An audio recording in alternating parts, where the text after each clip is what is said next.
தளபதி விஜயோட அரசியல் அறிவை பற்றி நிறைய தலைவர்கள் பேசுகிறாங்க. திரு ஸ்டாலின் அவர்கள் பேசுகிறாரு, திரு சீமான் அவர்கள் பேசுகிறாரு. நான் ஒரே ஒரு பதில் மட்டும் சொல்ல ஆசைப்பட்றேன். ஒரு தலைவர் கட்சி ஆரம்பிக்கிறாரு, அதில் வந்து ஒரு 5 தலைவர்களை தன்னோட கொள்கை தலைவர்களாக கொண்டு வராரு. பெரியார், தந்தை பெரியாரை கொண்டு வராரு. தந்தை பெரியார் இல்லைன்னா திராவிடம் என்பதே இல்லை தமிழ்நாட்டில். அவரை ஒரு ஐகான் லீடராக கொண்டு வராரு. 2வது காமராஜர். காமராஜர் என்பவர் தமிழக அரசியல் மட்டும் இல்லை, இந்திய அரசியலும் பெரிய பங்கு வகித்தவர், சுதந்திர போராட்ட தியாகியும் கூட. அப்போது தமிழகத்தை இந்திய அளவில் கொண்டு போய் நிறுத்துறதுல காமராஜருக்கு ஒரு பங்கு. அவர் கல்விக்கு நிறைய பாடப்பட்டிருக்கார், எல்லாமே தெரியும் நமக்கு. அவர் ஒரு ஐடியாலஜிக்கல் லீடராக கொண்டு வராரு. அதுக்கப்புறம் அம்பேத்கர் என்பவர் ஒருத்தர் இல்லைன்னா அரசியல் அமைப்பு சட்டமே இல்லை, அரசியலே இல்லை, அமைப்பு சட்டமே இல்லைன்னா என்ன பண்ண முடியும்? அவரை ஒரு தலைவராக கொண்டு வரார்.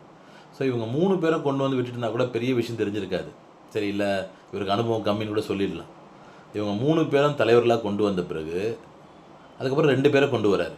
தமிழகத்தில் 40% மேலே பெண்கள் ஓட்டுரிமை பெற்றவர்கள். அதுவும் வந்து மற்ற மாநிலங்களை விட பெண்களுக்கு அதிகமான ஒரு உரிமை கொடுப்பதிலும் ஒரு முதன்மை கொடுப்பதிலும் தமிழகம் உயர்ந்திருக்குன்னு உங்கள் எல்லாருக்கும் தெரியும்.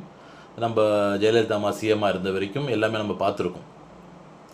அப்படி இருக்கும்போது 40% மேலே ஓட்டு இருக்கும்போது பெண்களையும் முதன்மைப்படுத்துன்ற ஒரே காரணத்துக்காக வீரமங்கை வேலுநாச்சியார் ஒருத்தவங்க யாருமே பேசாத ஒரு கேரக்டராக கொண்டு வரார் உள்ள. அவங்க ஒரு ஃப்ரீடம் ஃபைட்டர், ஆங்கில ஆதிக்கத்தை எதிர்த்து போராடி இருக்காங்க. அவங்க ஒரு ஐடியாலஜிக்கல் லீடராக கொண்டு வரார்.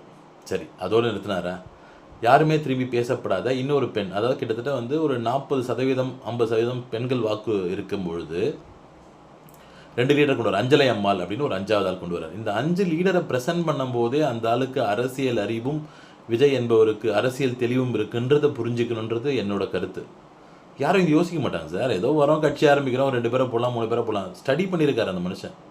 இந்த ஃபீல்டை ஃபுல்லாக ஸ்டடி பண்ணி இந்த 5 தலைவர்களை இறக்குறார் ஃபஸ்ட்டு. சரி, ஓகே, நான் அதோட முடிஞ்சு போச்சு ஆட்டம், இவங்க 5 பேர் தான் வச்சு முதன்மைப்படுத்துவார் பண்ணால் 2வது மாநாட்டில் அடுத்த 2 பேர் இறக்குறார்.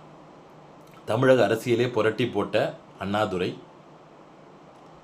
அதற்கப்புறம் அதே அரசியலை திமுகவை புரட்டி போட்ட எம்ஜிஆர்.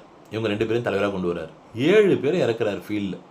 சரி, அதோடு தான் முடிஞ்சு போச்சுன்னு பார்த்தா ஒரு கேம்பெயின் பண்ணுறதுக்காக ஊராக போகக்கூடிய ஒரு பஸ் ரெடி பண்ணுறாங்க. அது சும்மா ஒரு பஸ் ஒயிட் கலர் இருக்குதான் இல்லை, அதையும் கட்சி கொடி, அதில் லீடர்ஸோட பேர், அதோட நம்மளோட வாசகம் வேறு லெவலில் பண்ணுறாருங்க. இதுலேருந்தே தெரியுது ரொம்ப தெளிவோட ஸ்ட்ராங்காக இறங்கி ஒர்க் பண்ணுறாரு இந்த அரசியலில். விஜயோட வெற்றி உறுதி. Thank you so much. பாய்.